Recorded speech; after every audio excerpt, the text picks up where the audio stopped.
नमस्कार प्यारे विद्यार्थियों, मैं सुशील कुमार, गणित प्राध्यापक, राजकीय वरिष्ठ माध्यमिक विद्यालय फतेहपुर, जिला कैथल। आप सभी का एजुसेट हरियाणा के इस वर्चुअल क्लासरूम में हार्दिक स्वागत करता हूं। प्यारे विद्यार्थियों, आज हम कक्षा 10 गणित अध्याय 8 जिसका नाम है त्रिकोणमिति का परिचय, इसकी प्रश्नावली 8.1 के बारे में बात करेंगे। प्यारे विद्यार्थियों, बात करें अगर अध्याय 8 जिसका नाम है त्रिकोणमिति का एक परिचय, तो ये एक बेहद महत्वपूर्ण अध्याय है। अगर हम त्रिकोणमिति की बात करें तो यह गणित की सबसे महत्वपूर्ण शाखाओं में से एक है, या फिर हम इसको इस तरह से कह सकते हैं कि गणित की जो विभिन्न शाखाएं हैं, जैसे अंक गणित, बीज गणित, रेखा गणित, सांख्यिकी, जितनी भी शाखाएं हैं उनमें जो त्रिकोणमिति है उसको मध्य में रखा जा सकता है। जैसे किसी भी ग्रुप फोटो में जो मुख्य अतिथि होता है उसको हम मध्य में खड़ा करते हैं ग्रुप फोटो के लिए, ठीक इसी प्रकार से गणित की सभी शाखाओं में जो त्रिकोणमिति का स्थान है वो मध्य में रखा जा सकता है। तो इससे त्रिकोणमिति की जो इम्पोर्टेंस है उसका अंदाजा लगाया जा सकता है। प्यारे विद्यार्थियों, जो त्रिकोणमिति शब्द है ग्रीक शब्द try gone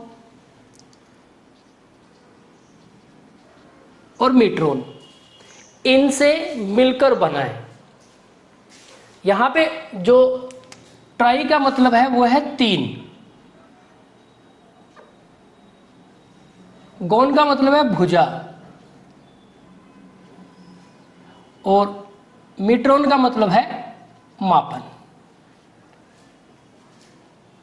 in Greek word से मिलके हमारा जो शब्द है त्रिकोणमिति,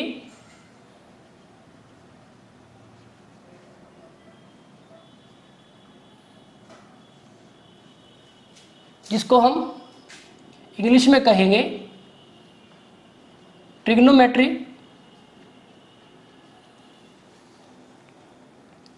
ये बना है। तो इस प्रकार हम कह सकते हैं जो त्रिकोणमिति है वो त्रिभुज की भुजाओं और त्रिभुज के कोणों के आपसी संबंधों के अध्ययन से संबंधित है। यानी कि हम त्रिभुज की भुजाओं और उनके कोणों का अध्ययन त्रिकोणमिति में करते हैं। बात करें अगर प्रश्नावली 8.1 की, तो यहां हम त्रिकोणमितीय अनुपातों का अध्ययन करेंगे।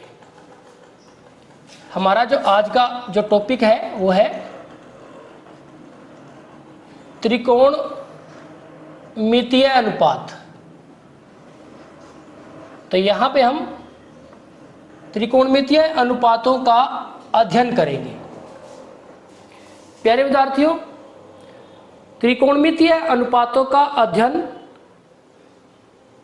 किसी त्रिभुज में उसके सापेक्ष न्यून कोण के संदर्भ में हम ये कार्य करेंगे। तो यहाँ पे हम समकोण त्रिभुज के बारे में बात करेंगे। तो जो समकोण त्रिभुज है उसमें न्यून कोण के संदर्भ में हम त्रिकोणमितीय अनुपातों का अध्ययन करेंगे। तो आइए शुरू करते हैं आज का टॉपिक। तो समकोण त्रिभुज के संदर्भ में हम ये कार्य कर रहे हैं। तो यहां पे हम एक समकोण त्रिभुज ले लेते हैं। जैसे अगर हम एक समकोण त्रिभुज लें,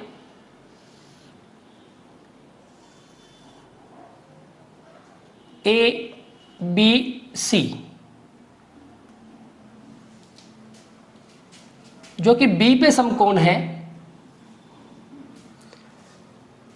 तो प्यारे विद्यार्थियों यहां पे आप देखेंगे कि जो त्रिभुज की तीनों भुजाएं हैं, अगर हम इनके अनुपातों की बात करें, तो हमारे पास अनुपात क्या क्या हो सकते हैं? एक अनुपात तो हमारे पास हो सकता है कि ए बी भुजा और ए सी भुजा का अनुपात। एक हो सकता है बी सी भुजा और ए सी भुजा का अनुपात। एक हो सकता है हमारे पास ए बी भुजा का अनुपात, ए बी भुजा का अनुपात और बी सी भुजा का अनुपात। तो ये अनुपात हो सकते हैं। ठीक इसी प्रकार से 3 अनुपात इनके विलोम भी हो सकते हैं। 3 अनुपात इनके विलोम भी हो सकते हैं। कहने का अर्थ ये है कि हमारे पास जो अनुपात है वो ए सी बटे में ए बी भी हो सकता है, इसी तरह से ए सी बटे में बी सी भी हो सकता है, ए सी बटे में बी सी भी हो सकता है और बी सी बटे में ए बी भी हो सकता है, बी सी बटे में ए बी ये भी हो सकता है। तो जितनी भी संभावनाएं थी हमने वो सारी की सारी यहाँ पे लिख ली है, क्योंकि हमारे पास 3 भुजाएं हैं तो यहाँ से हमारे पास 6 अनुपात हो सकते हैं। अब ये जो 6 अनुपात हैं इनको त्रिकोणमितीय अनुपातों को कुछ विशेष नाम दिए गए हैं। इन त्रिकोणमितीय अनुपातों को कुछ विशेष नाम दिए गए हैं। यहाँ पे अगर हम इनको कोणों भुजाओं के संदर्भ में देखें तो समकोण के सामने वाली जो भुजा होती है उसको हम कहते हैं कर्ण। समकोण के सामने वाली भुजा को हम कहेंगे कर्ण। और जिस न्यून कोण के संदर्भ में हम बात कर रहे हैं, अब देखो यहाँ पे अगर हम त्रिभुज ABC की बात करें, त्रिभुज ABC की बात करेंगे तो ये अगर 90 डिग्री का ये समकोण है तो ये भी न्यून कोण है और ये भी हमारे पास न्यून कोण है। तो अब हम न्यून कोण A के संदर्भ में बात कर रहे हैं या फिर C के संदर्भ में बात कर रहे हैं, ये बेहद महत्वपूर्ण है। अब मान लीजिए हम न्यून कोण C के संदर्भ में बात कर रहे हैं, तो न्यून कोण C के संदर्भ में अगर हम बात कर रहे हैं तो ये हमारे पास जो कर्ण है, फिर तो समकोण के सामने वाली भुजा कर्ण होती है, यही रहेगा। अब C के संदर्भ में हम बात कर रहे हैं तो ये हमारे पास है कोण C की संलग्न भुजा, कौन सी? BC। और जो भुजा AB है वो कोण C के सम्मुख है। और यहाँ पे हमारे पास क्या है? ये कोण C की सम्मुख भुजा, सम्मुख भुजा कौन सी है? AB। प्यारे विद्यार्थियों, अगर आप इसको कुछ इस तरह से देखें, हम क्या करते हैं, इसको इस तरह से कर देते हैं तो आप देखेंगे कि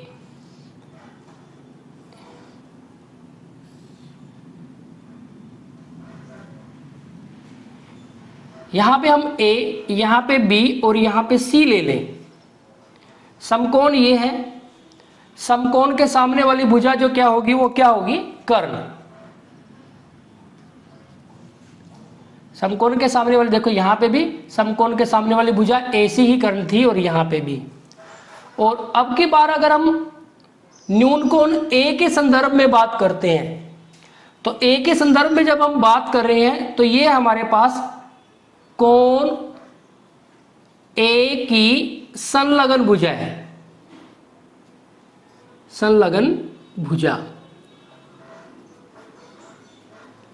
और ये जो हमारे पास AB तो संलग्न भुजा होगी और A के सम्मुख भुजा है BC, और ये हमारे पास है कोण A की सम्मुख भुजा। तो यहां पे आप देखें कि सम्मुख भुजा यहां पे तो BC है और यहां पे सम्मुख भुजा AB है, यहां पे संलग्न भुजा AB है और यहां पे संलग्न भुजा BC है। तो ये आपस में बदल गए हैं। तो यहां पे नोट करने वाली बात यह है कि कौन सी सम्मुख भुजा है और कौन सी संलग्न भुजा है, ये इस बात पर निर्भर करता है कि आप कौन कौन सा ले रहे हैं, न्यून कौन कौन सा ले रहे हैं, कौन ए को ले रहे हैं या फिर कौन सी को ले रहे हैं। तो यहाँ पे हम ये मान लेते हैं कि हम सी की बात कर रहे हैं, तो कौन सी की अगर हम बात कर रहे हैं तो सी के संदर्भ में हमने यहाँ पे ये लिखा है। तो अब हम सी के संदर्भ में बात कर लेते हैं। तो आप देखेंगे कि यहाँ पे जब हम सी के संदर्भ में बात कर रहे हैं तो ए भी हमारे पास क्या है, कोण सी की सम्मुख भुजा है। तो ये हमारे पास कोण सी की सम्मुख भुजा बटे में, और AC है हमारे पास कर्ण, तो ये इसके बराबर है।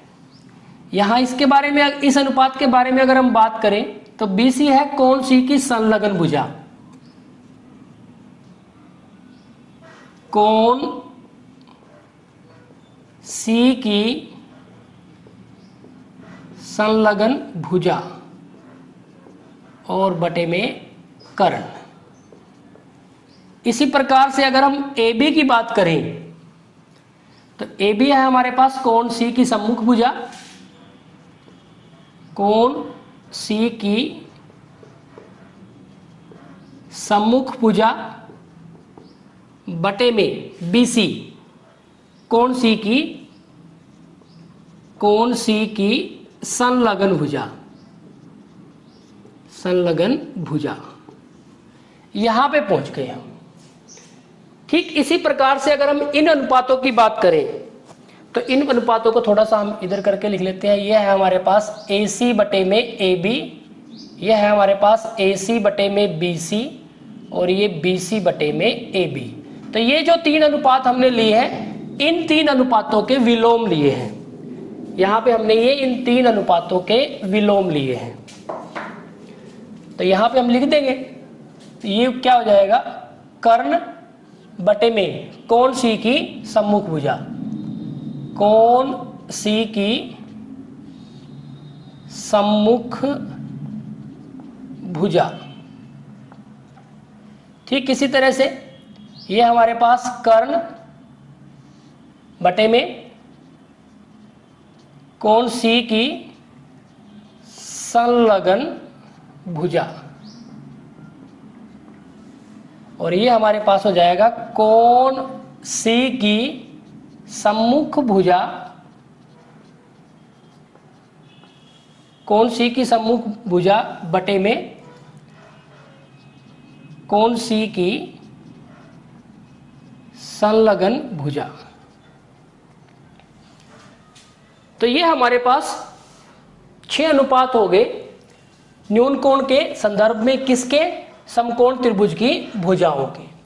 तो इन अनुपातों को ध्यान रखने के लिए इनको विशेष नाम दिए गए हैं। तो यहां पे जो सबसे पहले है कोण C की सम्मुख भुजा बटे में कर्ण, इसको नाम दिया गया है कोण A का, कोण C का, जिस कोण के बारे में हम बात कर रहे हैं, कोण C का साइन, कोण C का साइन, यानी कि इसको नाम दिया गया है साइन C, इसको नाम दिया गया है sign C, sign C। C यहां पे किसके लिए है, कोण के लिए है। तो आप इसको शॉर्ट में क्या लिखेंगे, SIN साइन C, यानी कि कोण C का साइन। ठीक इसी तरह से ये जो अनुपात है इसको नाम दिया गया है कोसाइन, इसको संक्षिप्त रूप में लिखेंगे COS, कोण C का कोसाइन। इसी तरह से इस अनुपात को कहेंगे कोण C का टेंजेंट, कोण C का टेंजेंट यानी कि tan C।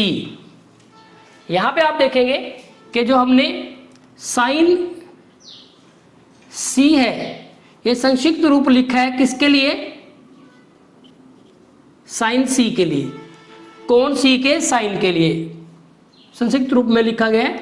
इसी तरह से जो कोस C है वो संक्षिप्त रूप है किसका, कोसाइन, कोण सी के कोसाइन के लिए। इसी तरह से जो tan सी है ये हमने लिखा है संक्षिप्त रूप किसका, टेंजेंट सी का, कोण सी के टेंजेंट के लिए। ठीक इसी तरह से इनके 3 विलोम हैं। तो यहां पे इसको जो नाम दिया गया है वो है कोसिकेंट, कोण सी का कोसिकेंट। इसको जो नाम दिया गया है कोण सी का सीकेंट। यहां पे इसको जो नाम दिया गया है कोटेंजेंट, कोण सी का कोटेंजेंट। तो ये जो है ये संक्षिप्त रूप है किनके, यहां पे हम लिख देते हैं जो कोसेक है ये है हमारे पास कोसिकेंट का संक्षिप्त रूप। कोसेक सी जो हमने लिखा है, ये जो कोसेक है कोण सी का, ये हमने संक्षिप्त रूप लिखा है कोसिकेंट सी के लिए। ठीक इसी तरह से सिकेंट, ये हमने संक्षिप्त रूप लिखा है सीकेंट सी के लिए। और कोट सी ये हमने संक्षिप्त रूप लिखा है कोटेंजेंट सी के लिए। तो इनको इन त्रिकोणमितीय अनुपातों को संक्षिप्त रूप में लिखा गया है। तो हमारे पास 6 त्रिकोणमितीय अनुपात होंगे जिनको हमने नाम दिए हैं साइन, न्यून कोण सी का साइन, साइन सी, कोस सी, टेंजेंट सी, कोसिकेंट सी, सीकेंट सी और कोटेंजेंट, या सिर्फ आप इसको संक्षिप्त में कोट सी भी कह सकते हैं। तो ये 6 अनुपात हैं, इनके बेस पे आप प्रश्नावली जो हमारे पास 8.1 है इसके प्रश्नों को हल कर सकते हैं। यहां पे प्यारे बच्चों सबसे इंपॉर्टेंट जो बात है वो आपको ये ध्यान रखनी है कि न्यून कोण हमारे पास ए भी है और सी भी है। तो आपके साथ बात किस संदर्भ में की है, कौन से न्यून कोण के बारे में बात की है, कोण सी के बारे में बात करें हम या कोण ए के बारे में हम बात करें, तो ये विशेष है। क्योंकि अगर हम कोण ए के लिए बात करेंगे तो ये जो सम्मुख भुजा है और जो संलग्न भुजा है ये बदल जाएंगे आपस में। हालांकि कर्ण तो वही रहेगा लेकिन ये दोनों आपस में बदल जाएंगी। तो ये आपको ध्यान रखना है। तो प्यारे बच्चों इसको याद रखने के लिए एक ट्रिक है, आप इसको याद रखने के लिए एक ट्रिक का भी इस्तेमाल कर सकते हैं। यहां पे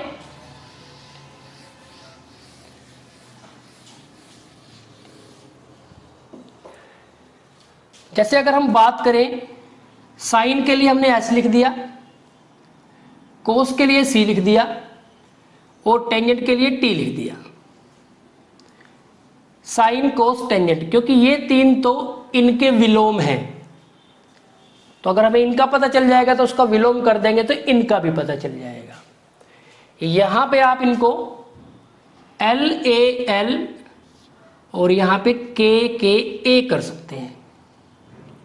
तो यहां पे जैसे कोई भी त्रिकोणमितीय अनुपात निकालने, जैसे साइन है, साइन के लिए एस साइन के लिए है, सी कोस के लिए है और टी टेंजेंट के लिए है। तो साइन के लिए यहां पे लिखा गया है लंब बटे में कर्ण। तो यहां पे हम देख लेंगे कि लंब हमारे पास ये है और कर्ण हमारे पास ये है। कोस के लिए आधार बटे में कर्ण, ये हमारा आधार हो गया, ये हमारे पास कर्ण होगा। और टेंजेंट के लिए लंब बटे में आधार, तो ये हमारे पास लंब हो गया और ये हमारे पास आधार हो गया। अब कोसिकेंट, कोसिकेंट साइन का विलोम होता है तो कर्ण बटे में लंब हो जाएगा। सीकेंट कोस का विलोम हो जाएगा तो यानी कि कर्ण बटे में आधार हो जाएगा। और जो कोट है वो टेंजेंट का विलोम होता है तो वो आधार बटे में लंब हो जाएगा। तो इस तरह से साइन, कोस और टेंजेंट और इनके तीनों विलोम यानी कि 6 के 6 त्रिकोणमितीय अनुपात हम इस ट्रिक से ज्ञात कर सकते हैं। लेकिन इस ट्रिक में भी आपको यही बात ध्यान रखनी है कि जो हमने इसमें ध्यान रखी है कि जो न्यून कोण C के संदर्भ में हमने यहाँ बात की है, तो जब हम आधार और लंब मानेंगे तो ये इस बात पे निर्भर करेगा कि आप एंगल कौन सा ले रहे हैं। अब अगर आप एंगल ये ले रहे हैं, अगर आप कोण ये ले रहे हैं, तो आपका ये आधार होगा, ये कर्ण होगा, क्योंकि 90 डिग्री के समकोण के सामने तो कर्ण नहीं मिलेगा। तो अगर हम न्यून कोण ये ले रहे हैं तो ये आधार होगा और ये लंब होगा। इस चीज का आपने विशेष ध्यान रखना है। और अगर हम आकृति हमारे पास यही है और अगर हम न्यून कोण ले रहे हैं C, तो ये हमारे पास आधार होगा और ये हमारे पास लंब होगा, ये कर्ण नहीं रहेगा।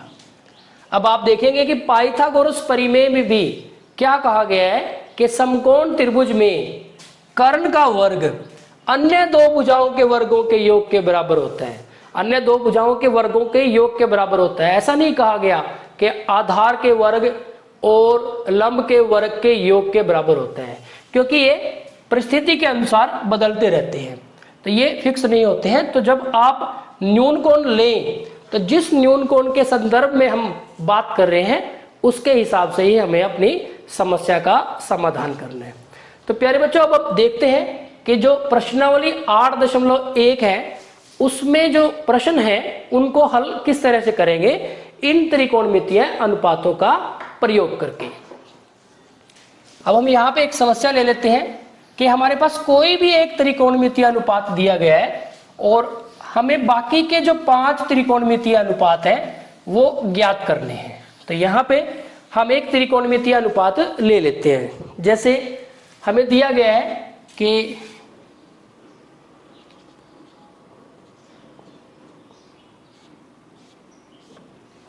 हमारे पास कि यदि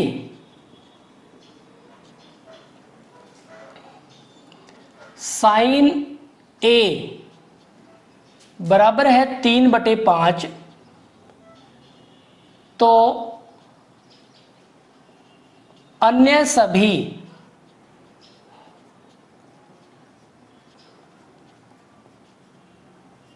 त्रिकोणमितीय अनुपात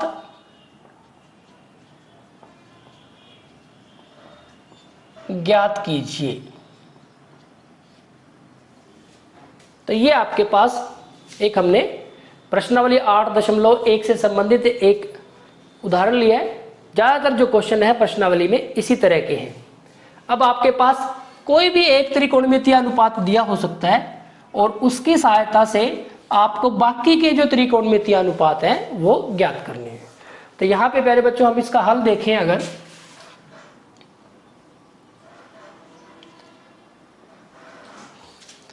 अब देखो न्यून कोण A का साइन दिया हुआ है तो हम एक समकोण त्रिभुज बना लेते हैं।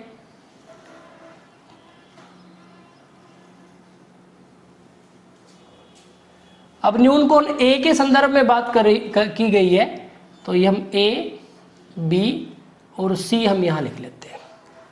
समकोण हम B को मान लेते हैं और किस कोण के बारे में बात की गई है, न्यून कोण A के संदर्भ में हमसे बात की गई है। तो जब हमसे न्यून कोण A के संदर्भ में बात की गई है तो यहां पे आप फिक्स कर लें कि कोण B के सामने कर्ण है हमारे पास। कोण A के लिए बात की गई है तो यहां पे हम लिखेंगे कोण A की संलग्न भुजा और ये हमारे पास हो जाएगी कोण A की सम्मुख भुजा। यह है हमारे पास। और हमारे पास एक समकोण त्रिभुज में कोण ए का साइन दिया है, यानी कि हमारे पास साइन ए, ये जो त्रिकोणमितीय अनुपात है साइन ए, वैसे होगा क्या हमारे पास, साइन ए के लिए हमारे पास जो है वो है सम्मुख भुजा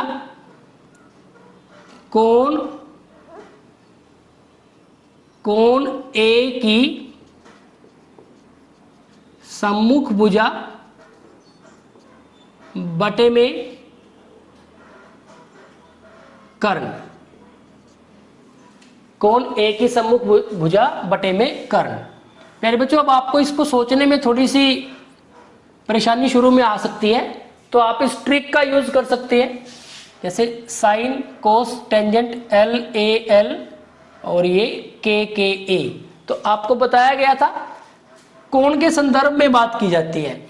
ये कोण है हमारा, तो कोण किस किस के बीच में होगा, आधार और कर्ण के बीच में होगा, यानी कि ये हमारा आधार है और ये हमारा लंब है, ये हमारा कर्ण है। साइन के लिए क्या है, लंब बटे में कर्ण, तो लंब हमारा ये है और कर्ण ये हमारा है। तो देखो हमने क्या लिखा है, सम्मुख भुजा लिखा है तो यही लिखा है और कर्ण लिखा है, तो इस तरह से आप कर सकते हो।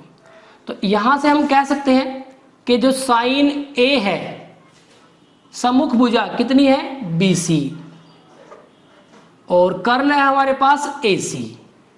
लेकिन ये दे किसके बराबर रखा है, किस अनुपात के बराबर दे रखा है, 3:5 के। तो ये 3:5 के बराबर दे रखा है।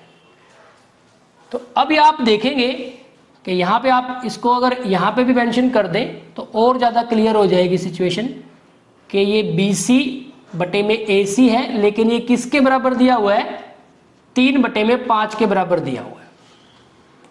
तो इसका मतलब है जो सम्मुख भुजा है, ये अनुपात दिया हुआ है किसका, BC का और AC का।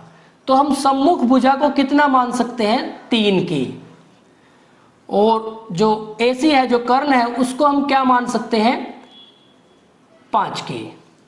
K कोई धनात्मक संख्या है, तो ये आप, क्योंकि ये अनुपात दिए हुए हैं तो हमने इसको कितना मान लिया, 3 के, और इसको क्या मान लिया, 5 के। तो यहां पे आ गए। अब हमें सबसे पहला काम क्या करना है, AB का मान निकालना है। तो हम लिखेंगे कि समकोण त्रिभुज है जो हमारे पास, समकोण त्रिभुज ABC में, समकोण त्रिभुज ABC में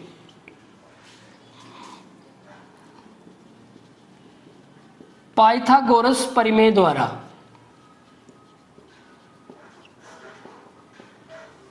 क्या कहते हैं कि कर्ण का वर्ग, ये हमारे पास कर्ण, AC का वर्ग अन्य दो भुजाओं के वर्गों के योग के बराबर होता है, किसके, AB के वर्ग के और BC के वर्ग के।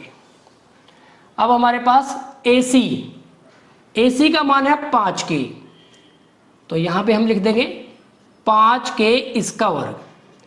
AB का मान हमें निकालना है, AB का वर्ग।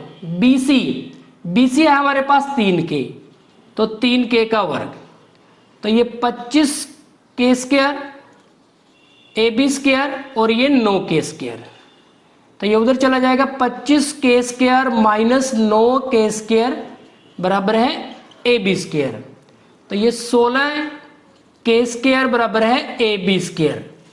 तो यहां पे कर लेते हैं हम इसको, AB स्क्वायर बराबर है 16 के स्क्वायर। तो जब वर्गमूल करेंगे तो AB बराबर है वर्गमूल 16 के स्क्वायर प्लस माइनस लगाएंगे, लेकिन AB तो भुजा है, भुजा कभी भी माइनस की नहीं हो सकती, ऋणात्मक नहीं होती, तो हम प्लस का ही ले लेते हैं इसको। तो AB 16 से 4 मिल जाएगा और के स्क्वायर से K मिल जाएगा, तो AB का मान हमारे पास आ गया 4K। तो ये हमारे पास आ गया। अब हमारे पास AB है, BC है और AC है, तो अब हम सभी अनुपात ज्ञात कर सकते हैं। अब देखो हमारे पास साइन A तो दिया ही हुआ है, अब हमें कौन कौन सा ज्ञात करना है, कोस A, एक हमारे पास टेंजेंट A, उसके बाद कोसिकेंट ए, उसके बाद सीकेंट ए और कोट ए। तो ये हमें जो अनुपात है वो ज्ञात करने हैं। अब आ जाओ आप कोस पे। कोस के लिए है हमारे पास संलग्न भुजा बटे में कर्ण। संलग्न भुजा बटे में कर्ण। संलग्न भुजा है हमारे पास ए बी और कर्ण है ए सी। आप उस ट्रिक का भी यूज कर सकते हो, यूज करना चाहे तो। S C T L A L K A, आधार बटे कर्ण। अब ये हमारा आधार है और ये हमारा कर्ण है। तो देखो ए बी बटे में ए सी, इस तरह से भी यूज कर सकते हैं। अब आप देखें ए बी का मान हमारे पास कितना है, ए बी 4k और ए सी 5k। के साथ के कैंसिल कर लेते हैं, 4/5। तो कोस ए का मान आ गया 4/5। अब आ जाते हैं टेंजेंट ए पे। तो टेंजेंट ए है हमारे पास सम्मुख भुजा बटे में संलग्न भुजा। सम्मुख भुजा BC और संलग्न भुजा AB। ट्रिक के साथ देखें आप, लंब बटे में आधार। तो लंब है हमारे पास BC, आधार है हमारे पास AB। तो BC है हमारे पास 3k और आधार है हमारे पास 4k। तो ये आ गया 3/4। अब जो कोसिकेंट ए है, कोसिकेंट ये साइन ए का विलोम है। साइन ए में हमारे पास BC बटे में AC था। तो सिंपली आपको क्या लिखना है, AC बटे में BC। अब देखो AC हमारे पास कितना है 5k और BC हमारे पास कितना है 3k। BC हमारे पास 3k, तो k कैंसिल हो जाएगा, तो 5/3। तो इसका विलोम आ गया। सीकेंट ए कोस का विलोम होता है। कोस में हमारे पास AB बटे में AC है, तो ये AC बटे में AB हो जाएगा, यानी कि 5k बटे में 4k हो जाएगा। आप सीधा भी लिख सकते हैं, k कैंसिल हो जाएगा तो ये 5/4 आ जाएगा। जो कोटेंजेंट है वो टेंजेंट का विलोम होता है। तो यहाँ पे हमारे पास AB बटे में BC आ जाएगा। AB है हमारे पास 4k और ये 3k। k कैंसिल करेंगे तो ये हमारे पास कितना आ जाएगा 4/3। तो यहाँ पे सभी जगह से आप k को कैंसिल k करते हैं तो ये हमारे पास सारे अनुपात आ जाते हैं। तो इस तरह से आपके पास कोई भी एक अनुपात दिया हुआ है तो सबसे पहले आप क्या करेंगे, पाइथागोरस परिमेय लगा के जो तीसरी भुजा है उसको ज्ञात कर लेंगे। तीसरी भुजा ज्ञात करने के बाद आप सभी अनुपात ज्ञात कर सकते हैं, क्योंकि जो त्रिकोणमितीय अनुपात है वो त्रिभुज की भुजाओं के तो हैं। अगर हमें तीनों भुजाएं का पता है तो हम सभी जो त्रिकोणमितीय अनुपात है किसी भी न्यून कोण के सापेक्ष में हम ज्ञात कर सकते हैं। तो प्यारे बच्चों, आज के इस वीडियो लेक्चर में इतना ही। यहाँ पे एक बात नोट करने वाली है कि ये जो टॉपिक है या फिर ये कहें कि ये पूरा ही चैप्टर बेहद इंपॉर्टेंट है। तो इसकी बेहद अच्छे से आपको प्रैक्टिस करनी है, क्योंकि जितनी ज़्यादा आप प्रैक्टिस करेंगे उतनी ही आपकी गणित विषय में रुचि बढ़ेगी और उतने ही ज़्यादा आपके जो कॉन्सेप्ट हैं वो क्लियर होंगे। Thank you very much.